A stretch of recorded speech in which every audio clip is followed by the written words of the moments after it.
Oh, bonjour, cette fois-ci je voudrais juste revenir sur trois devoirs qui m'ont été rendus et quelques commentaires à leur sujet. Alors ici, c'est une élève qui m'a écrit ça. La première chose que l'on voit ici, c'est qu'elle définit donc au début A est égal à 1, B est égal à 5 et C est égal à 6. Alors effectivement, pourquoi pas, ça correspond bien à ce qui vous est demandé. Petite remarque. Alors déjà, il y a une erreur, c'est qu'ici, il y a déjà une incrémentation, c'est-à-dire qu'il y a un espace. Or, je vous ai dit, les espaces ont un sens avec Python. Donc là, déjà, à mon avis, vous voyez ici, file, blablabla, indentation error, effectivement, unexpected indent, c'est-à-dire que il y a un espace qui n'est pas attendu. Il ne sait pas ce que c'est, il ne comprend pas. Et donc déjà, il s'arrête là. En fait, ici, quand l'élève a exécuté le programme, mais le programme n'est même pas allé voir le reste. Ici, il s'est déjà arrêté à la première instruction, A est égal à 1. Alors effectivement, il aurait fallu supprimer cette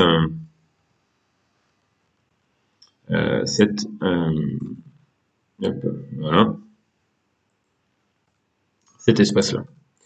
Deuxième chose, alors là, c'est plutôt une remarque, c'est il vaut mieux mettre la définition de toutes vos fonctions au début de votre programme, avant de donner des valeurs. Parce que ici, le A, le B et le C sont des expressions génériques. On ne veut pas forcément, dans le programme, on peut appeler plusieurs fois la fonction pour différents calculs, etc. Et on ne veut pas forcément que A, B ou C ait forcément une valeur bien définie. Donc, pour éviter toute confusion, ce que je propose de faire, CTRL X ici, je supprime, hop, on enlève toutes les indentations et je recopie ici. Ensuite, la fonction en elle-même, elle m'a l'air pas mal, hein, puisqu'ici on a bien trois arguments à l'intérieur de nos parenthèses. Ici, on renvoie bien la moyenne de nos trois valeurs, et la fonction moyenne renvoie bien ici la valeur de C. Donc là, on définit nos trois valeurs A, B et C. Alors ici, à nouveau, le souci de l'indentation. Vous voyez, il y a un espace en trop. Donc on va supprimer l'espace. Et on commence avec cela. Alors, là, il va y avoir un souci. Si je prends, je vais bien espacer ici, voilà, les deux parenthèses qui définissent toutes les informations qu'il y a dans print. On commence par parenthèse A. Et bien, parenthèse A, l'ordinateur ne va pas savoir ce que c'est. Alors, soit vous voulez effectivement afficher quelque chose d'un petit peu chiadé, qui soit pas juste moyenne de ABC, il n'y a pas de problème. Mais ici, vous n'avez pas forcément, en tout cas, ça ne vous était pas demandé d'imprimer, d'afficher quelque chose de spécialement magnifique. Alors, vous allez comprendre ce que je veux dire. Ici, on va mettre ça en commentaire. Et pour que quelque chose s'affiche, vous n'avez pas forcément besoin d'utiliser print. Par exemple, si j'écris 2 plus 3, et que ici je compile,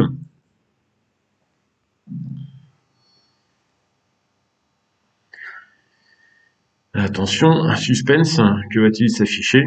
Eh bien, il s'affiche 5. Oui. Je n'ai pas eu besoin d'écrire print 2 plus 3. Ici, 2 plus 3, le résultat s'affiche. De la même manière, je peux même afficher du texte, entre parenthèses.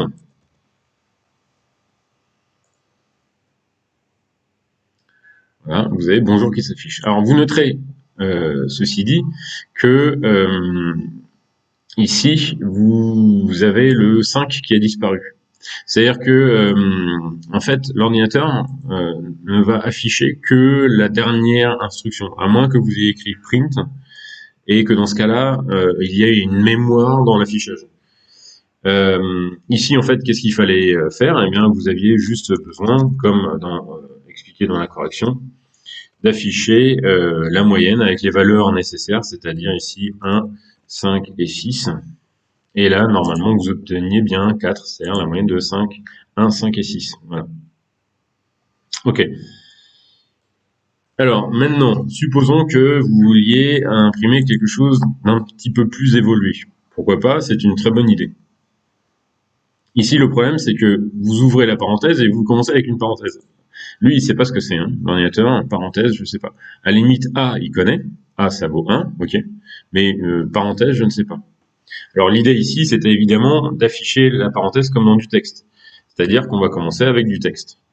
Texte, parenthèse, c'est la fin du texte. Parce que c'était, on ne voulait afficher qu'une parenthèse, donc on met un guillemet. Et maintenant vient la nouvelle information, la valeur de A. Donc je mets une virgule.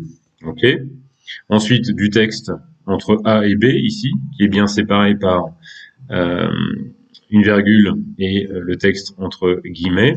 B, ok, ça c'était très bien. Hein. Le plus entre guillemets, séparé du C par deux virgules. Et là, on retrouve encore la parenthèse qui manque, puisque cette parenthèse-là, elle est dans le texte. Hein. C'est du texte qu'on veut qu'il s'affiche. Donc ici, il manque un guillemet. Guillemet, parenthèse. Alors là, du coup, maintenant, on a un guillemet en trop. Guillemet, parenthèse. Et maintenant, on a le 3. Sauf que le 3, c'est aussi du texte. Donc ça va être divisé par 3. Alors le égal aussi, il va rentrer dans le texte.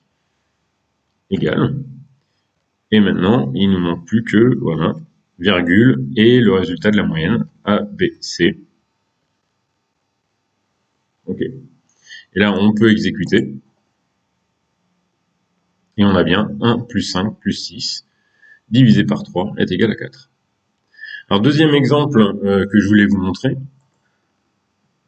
c'est celui-là. Donc ici, c'est assez intéressant. Alors, il faut faire attention à ne pas se mélanger. Mais cet élève a parfaitement le droit ici de définir une variable qui a le même nom que la fonction. Après, il faut juste faire attention à ne pas se mélanger. Mais elle a tout à fait le droit de faire ça. Alors, je vais juste rajouter ici un espace. Oups. Voilà. Donc là, on est dans la définition et commence bien le programme par la définition de cette fonction. Donc la fonction moyenne avec 3 arguments. Ok.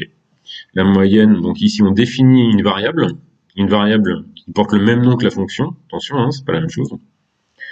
Qui est a plus b plus c divisé par 3, d'accord. On renvoie donc la valeur moyenne est renvoyée par la fonction moyenne. Ok.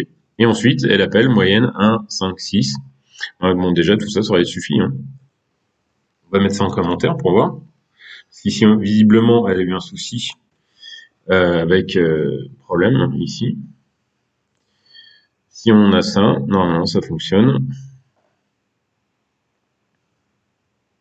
Voilà, on obtient bien la moyenne de 4. Alors, dans l'erreur qui était indiquée, ici, encore un problème, attention à ça, hein, un problème d'indentation. Et puis, il y avait aussi ici ça qui n'a pas grand sens. Alors, je vois plusieurs choses ici. Le premier qu'on peut tout de suite corriger, c'est celui-là.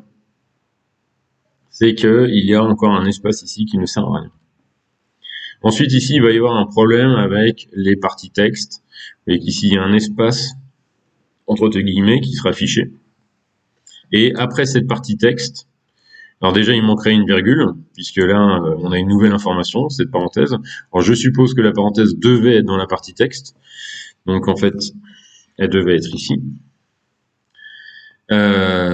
Ensuite, on a virgule, A égale 1. Alors là, ça a été un peu du mélange. Soit vous voulez que A apparaisse. À ce moment-là, on met A. Et à ce moment-là, il faut déterminer la valeur de A, plus haut. Soit vous mettez 1. Mais à ce moment-là, si vous mettez 1, vous pouvez le mettre dans le texte. Ici, vous avez un autre problème, vous avez un for. Alors le for, c'est pour, on l'a vu hein, dans le premier TP, c'est pour faire une boucle de répétition. Là, il n'y a aucune répétition. Donc je ne vois pas ce que vient faire ce for ici. Ce for n'a aucune raison d'être là. On va mettre ça mettre ça en commentaire pour pas que ça apparaisse. Donc A égale 1, B égale 5, C égale 6. On est d'accord. Et puis là, bon, on va se retrouver comme pour l'exemple précédent, on va juste corriger, virgule, donc ça c'est bon. Donc ici, on n'a pas besoin de dire B égale 5. Ici, on n'a pas besoin de dire c'est 6 divisé par 3, non, moyenne. Alors ici, très bien. Sauf que ici, on fait appel à la fonction. Alors, si vous avez, c'est ça que je disais tout à l'heure, hein, faites bien attention. Ici, vous utilisez une variable qui s'appelle moyenne, qui se trouve dans la fonction moyenne. Vous n'avez plus le droit d'appeler cette variable-là. Vous n'avez plus le droit d'appeler la variable moyenne. Si vous appelez la fonction moyenne, il va falloir mettre les arguments. La variable ici moyenne, elle n'est valide, elle n'existe que à l'intérieur de votre fonction moyenne. La même chose que si par exemple, donc dans les autres exemples, on l'appelait C, ok. Ici, je l'appelle C. Bien, je n'ai pas le droit d'appeler ici, d'appeler C. Alors, ça peut fonctionner parce que l'ordinateur va stocker à l'intérieur la variable C. Et vous voyez que si j'appelle C, il va envoyer 6, normalement. Voilà, il va envoyer 6. Alors que ça n'est pas la moyenne. Et ça, c'est juste. Mais si vous appelez ça d'une autre manière, par exemple ici C, on va l'appeler D. Et donc, ici, je veux présenter D.